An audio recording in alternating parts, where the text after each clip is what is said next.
Alrighty, what's up, motherfuckers and scumbags, and you other pieces of shit?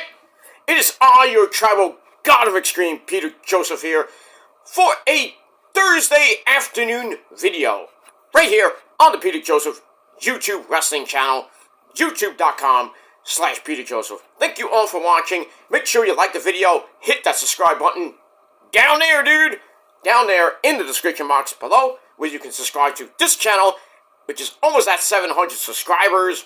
Getting close. We're getting close. Hopefully we'll get there by the weekend or maybe by the end of the month. Who knows? But we'll see.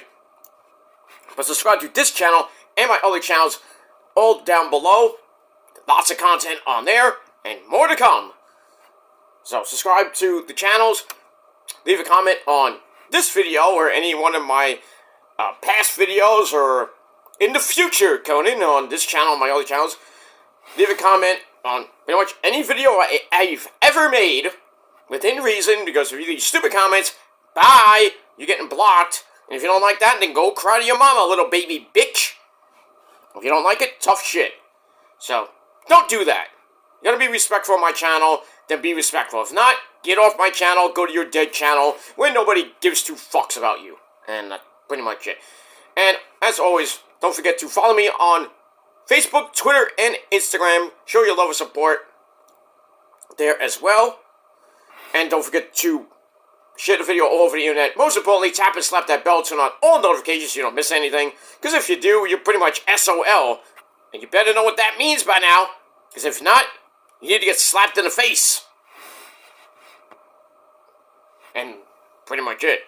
So please hit that bell, turn on all notifications so you don't miss the next video, or any one of my videos, and that's pretty much it. And if you're brand new here, well, welcome to the party, pal! We hope you enjoy the ride. Sit back, relax, you grab yourself a nice cold one. This is not pee-pee, it's apple juice, so I had my, had a little snack, so I wanted some apple juice. Why not? So, grab yourself whatever you got, grab yourself a cold one, sit back, put your feet up, relax, and enjoy the show. And if you like it, great, get out of here. Go to somebody else's channel. And that's pretty much it for that.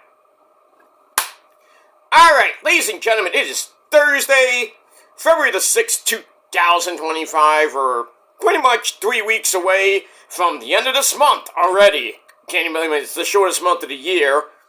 So we'll be beginning March in a couple weeks. About 3 weeks away from the beginning of March already.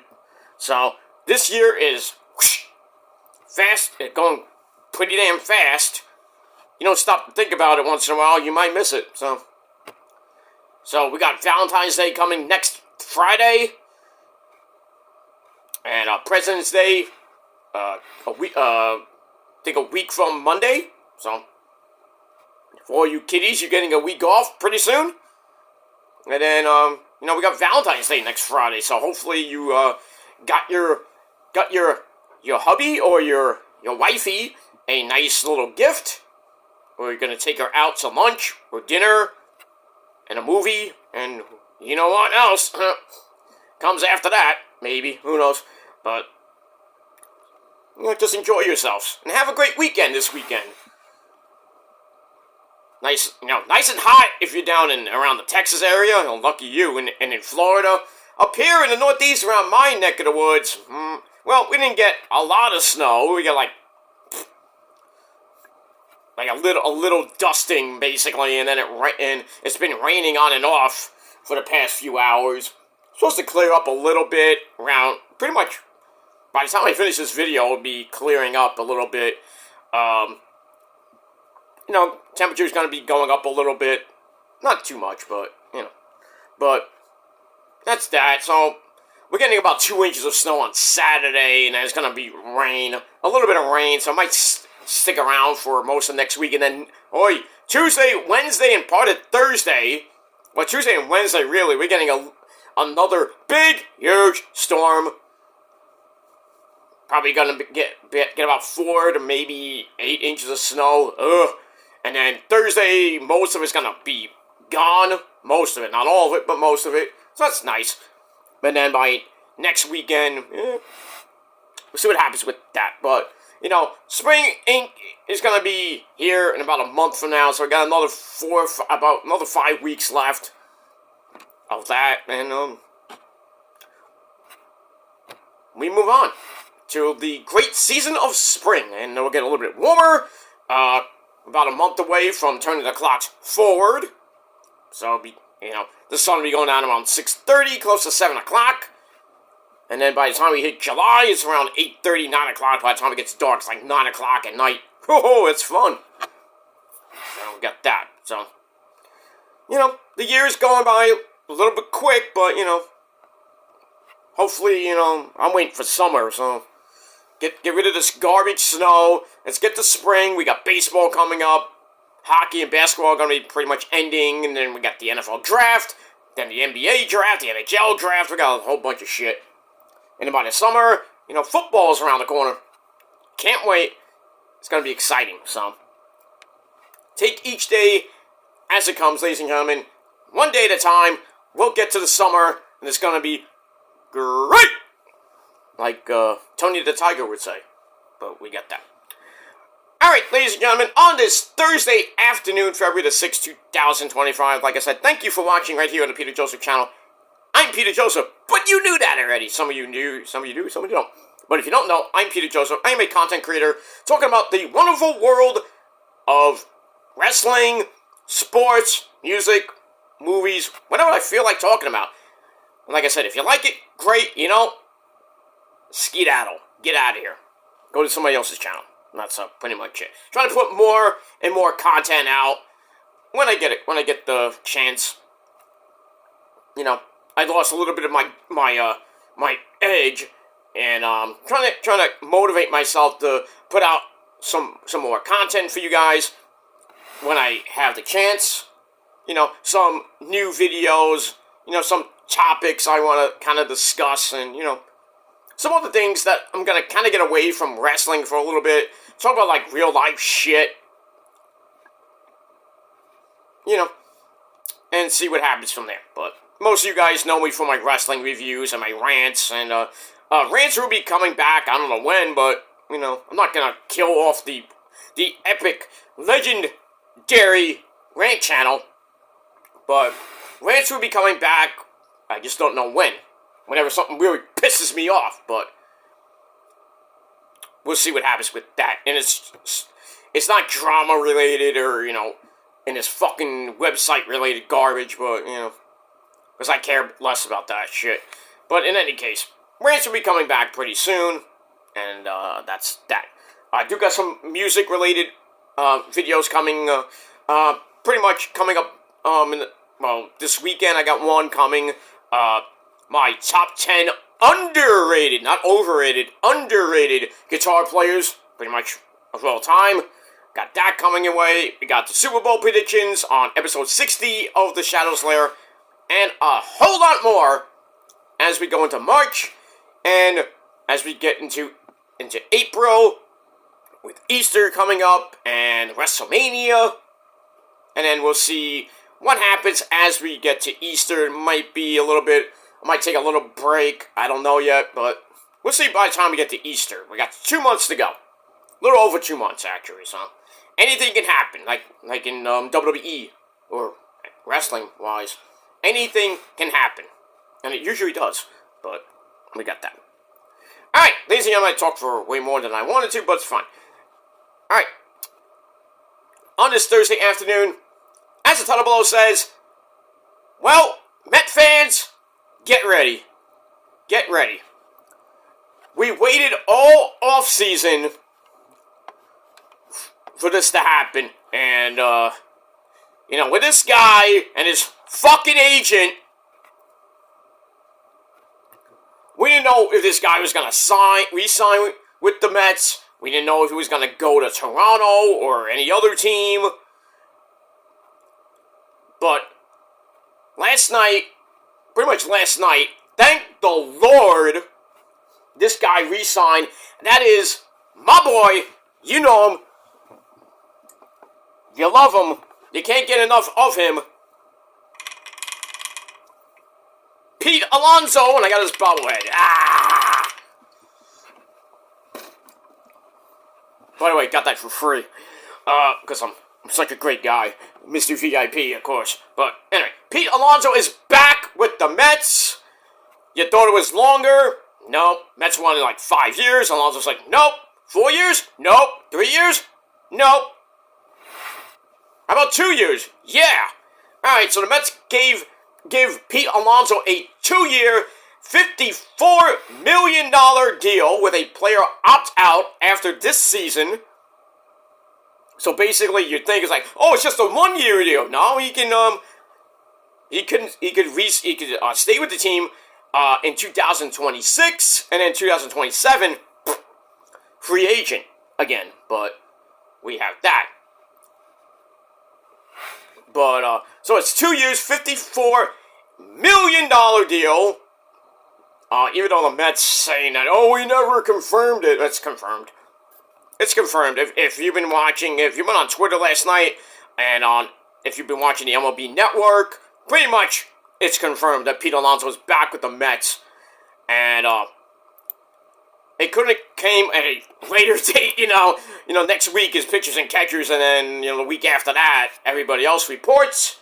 And then the spring training games begin in 3 weeks from today. Spring training games are coming back. So the boys this summer are pretty much coming back in about 3 weeks. The season doesn't start for another month. So we got that. But the big piece of the puzzle, Pete Alonso is back. 2 years, $54 million. Like I said, an opt-out after this season. And hopefully he has a great season, because he had a fairy tale season. Didn't do great last year. But if it wasn't for Pete Alonso, the Mets would not be facing the Phillies in the NLDS, or even get to the NLCS with the Dodgers. But, he wanted to be here, and, it just took a lot of,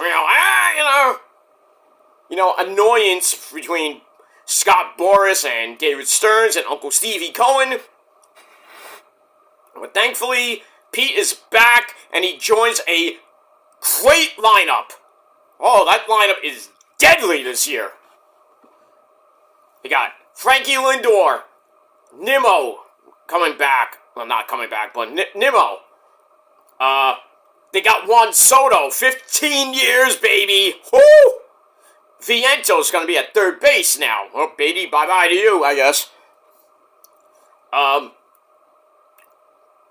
That middle of the lineup is going to be just great. Pretty much the first 1 through 5. Forget it. Lindor, Nimmo, Soto, Alonso, Winker, at DH. Just amazing. And Vientos, you put him at number 5, and it's Winker at 6. It's just an amazing lineup. I'm glad that Alonso is back, because this is pretty much World Series or bust this year. I know the Dodgers, they got Sasaki, they got a whole bunch of players because they're building a dynasty. They think of the Chiefs or some shit like that. Just throwing out money like it's nothing to buy championships, because, they suck. But, they're the champs, so you gotta respect that. But still, this year, this upcoming season, if everything goes right, I think the Mets can win the NL East, possibly give the Dodgers a run for their money again. Well, maybe we'll see Mets-Dodgers round 2, Electric Boogaloo, in the NLCS is coming postseason. But, we got a long way to go before that. But, we'll see what happens with that. And the Mets, well, I think they need one more piece, and that's a starting pitcher. Don't know who they can get right now, because Flaherty, I think, went to Texas. I forget where. Actually, Flaherty went somewhere. I forget where he went. Lots of other big names. They went elsewhere. I know the Skankies got a pitcher. Big fucking whoop. But, the Mets rotation, I know it's a little bit shaky. Of course, you got Senga, Clay Holmes, the so-called tribal chief, Sean Manaea, Peterson. I know they got another guy, I forget who, but they got a pretty, pretty decent rotation. Like I said, I think they need another ace or another starter. They might be thinking of getting that guy from the White Sox. I don't know. And with Pete, like I said, he's got that opt-out. So I'm thinking that if they wanted to go for Vlad Guerrero next season, and depending on how Pete does this year, Pete's like, if we get Vlad, woo! If they get Vlad, which I'd love to have Vlad Guerrero Jr., not the senior, but I'd love to have him too, but, back in the day, the Mets would love to have him. But in any case, the Mets get Vlad Guerrero next season, 2026. You put Pete at DH, you can platoon, you can switch between Vlad Guerrero at first and Alonso at DH. That's a really deadly lineup. With added Soto and Nimmo and Vientos and Lindor. Oof. That's... Oof. Uncle Stevie wants to win now. He had that 5-year plan like, Tony Khan. Have an AEW, they're on year 5. And not going so well in year 5, huh? But I digress. But yeah, I think the Mets got a great chance to make the playoffs with Soto and Alonso if they stay healthy. Same thing with Vientos and Lindor.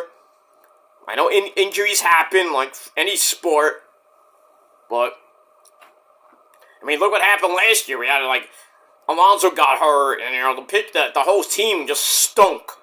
And then somehow they rack up 70 wins right after the All-Star break. Well, actually June 1st. It was like the Mets were dead. Right around May 29th. And then June 1st comes, they just started going and then on their amazing, no pun intended, run all the way to the NLCS, and nobody had them on their bingo card in the playoffs. They get the wild card. They get the third wild card, beat the Brewers in an epic 3-game series.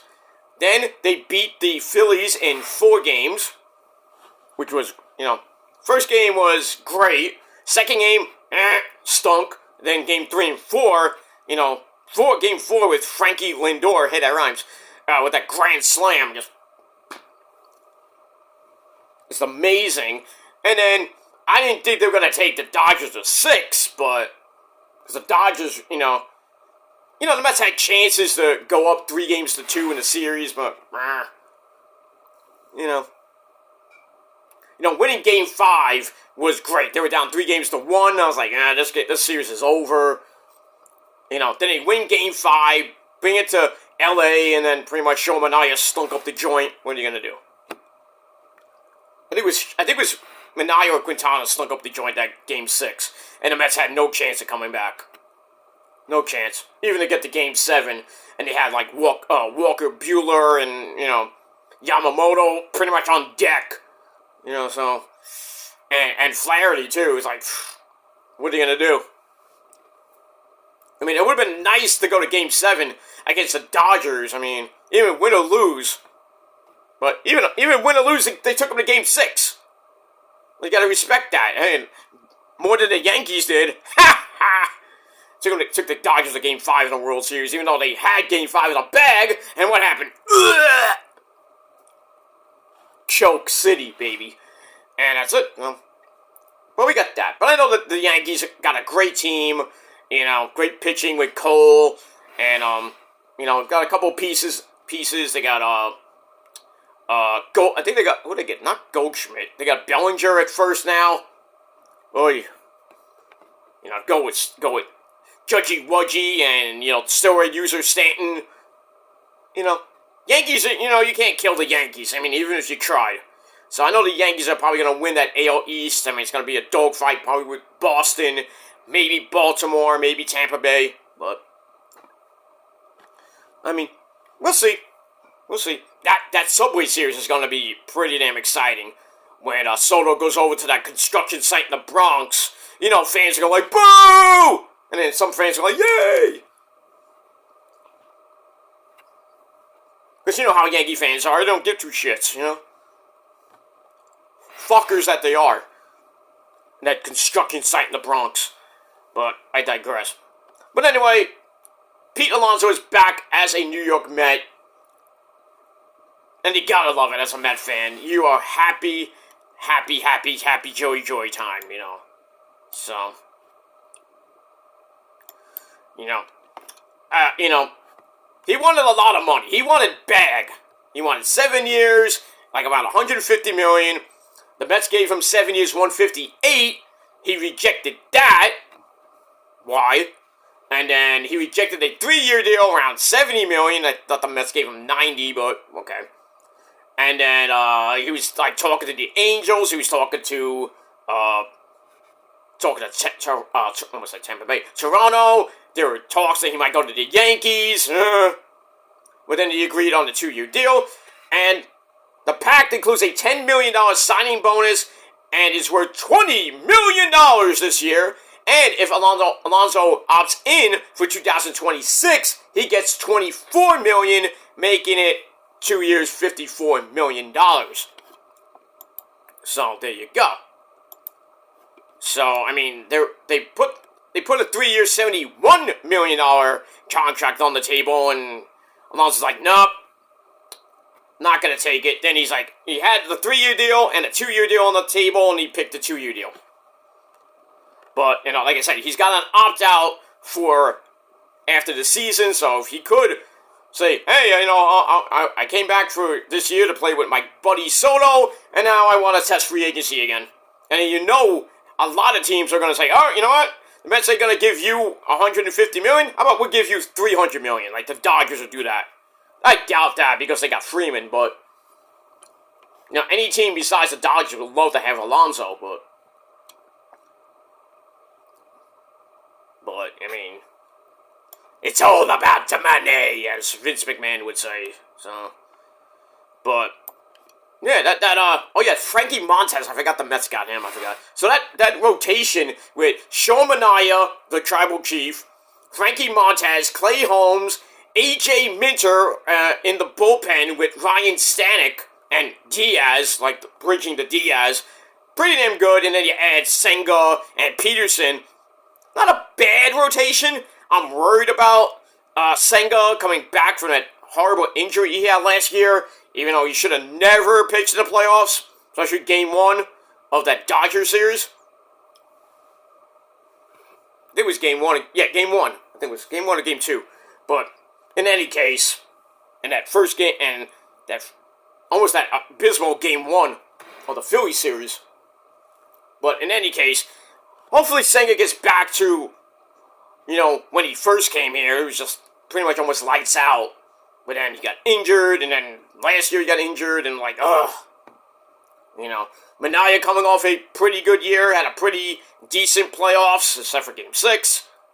You know, Frankie Montas coming from the Reds, had a pretty decent season. Clay Holmes, who's basically the semi-closer for the Yankees, now coming over and becoming a starter, which I don't like. But we'll see what happens with that. And Peterson, you know, had a decent, you know, season, and you know, had a good game in the playoffs, and then pretty much garbage after that. Back to his old ways. So hopefully he can have a bounce back season and, you know, be the number 4 guy, or maybe the number 5 guy. I think between Montas and Peterson would be between 4 and 5. I'd put Peterson at 5, Montas at 4, Manaea probably be number 2 or 3, probably 3, and a bit Clay Holmes at maybe number 2. I mean, you could switch it up, but I mean, see what happens with that. And like I said, the bullpen with AJ Minter, Stanek, Diaz, you know, a couple other guys coming back, and a couple new guys in the bullpen, long relievers and everything. I think the Mets will be fine in the bullpen. You know, I'm a little bit worried about Stanek because he's, you know, like Jekyll and Hyde. Same thing with Diaz. You know, not like he was in 2022, but because I had that. And then he was pretty much out for 2023. Comes back. Pretty much an up and down year last year. Stanek coming over, pretty much up and down. But now we got AJ Minter coming from the Braves. Sorry, JD, but, you know, I mean, we'll see what happens. But Alonso is back. You gotta love it. Met fans are happy, happy, happy. And, just great. We got maybe Luis Angel Acuna maybe being the backup to Lindor. Don't know if they put him on the roster or not. Beatty, who knows if he's going to be in the minors again this year, maybe at Syracuse. I don't know. They might try to trade him. Mauricio, I don't know what's going to happen with Mauricio. He's going to be playing in the minors, or he might be a backup to maybe Beatty. I don't know. I don't even know where you put Mauricio now. He's one of the top prospects. You want to really trade him as like the number one prospect next to Drew Gilbert and what's his name? Guys used to play. He was on the Cyclones last year. Jet Williams, I think his name is. But those are pretty much the top prospects for the Mets. Acuna, Mauricio, in a way Beatty, and then in a way Jet Williams and Drew Gilbert. So. But I think Gilbert's probably going to be the next, Met to come up and be like a big star. Gilbert, Acuna Matata, That'll be great to hear that at Shea, Not Shea, sorry, Citi Field. I call it Shea still, I know. I miss Shea Stadium, I do. Probably one of the most memorable stadiums ever in baseball, next to Fenway Park and that other construction site. Not the new one, the old one, but... Wrigley Field. I love those kind of stadiums, like old school stadiums, like Dodger Stadium is ancient too. So, but I like Citi Field. I've been there in 2015, 16, I think.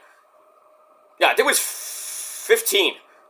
There was 15. I went with the missus, and we sat in the front row, in the upper deck in left field, and DeGrom pitched a great game against the Cubs, and then afterwards there was a Boyz II Men concert. How fitting. They're great. We go to a game and then, hey, a concert after that. Oh, I didn't know that was going to happen. Me and Rosa were about to leave and then we have an announcement. Ladies and gentlemen, please stay in your seats for a poke show concert with Boyz II Men. Oh, let's go see it.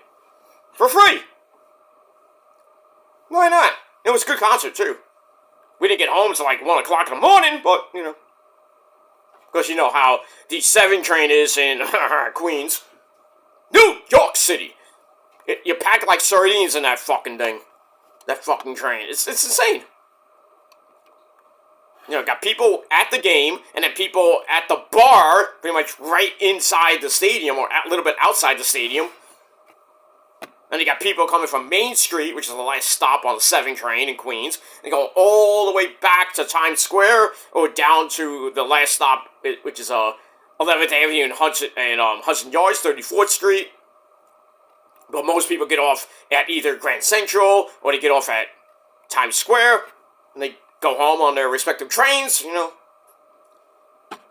It's packed when you go to a Met game or you go to Arthur Ashe Hall Stadium for AEW or for tennis.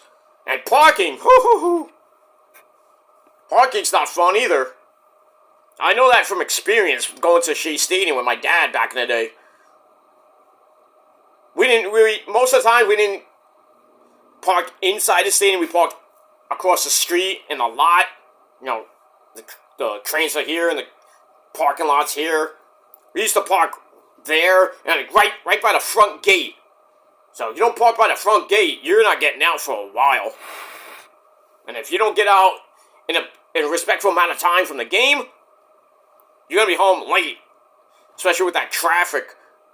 Getting out of the stadium, going on the Grand Central Parkway, going towards the Van Wyck Expressway, and then getting into Brooklyn. It's just annoying. Day games and night games are just bad. But, with the price of parking now for events, it's just insane. So, if you want to take mass transit, great, but you're going to be waiting for like 6,000 trains. It's just insane. I know from experience going on the trains a lot with the missus or with friends. With my ex-girlfriend at one time in 2006. What year was that? it was 2007, right before I graduated college. So, well, yeah, you know what I mean. But blah, blah, blah, blah, blah, blah, blah. So, when I got my bachelor's degree. So, but in any case, it's insane getting on the freaking train. But anyway, ladies and gentlemen, I gotta get out of here. I gotta go to the doctor. Oh, not the doctor. I gotta go to physical therapy in a little bit. And then I got some other errands to run.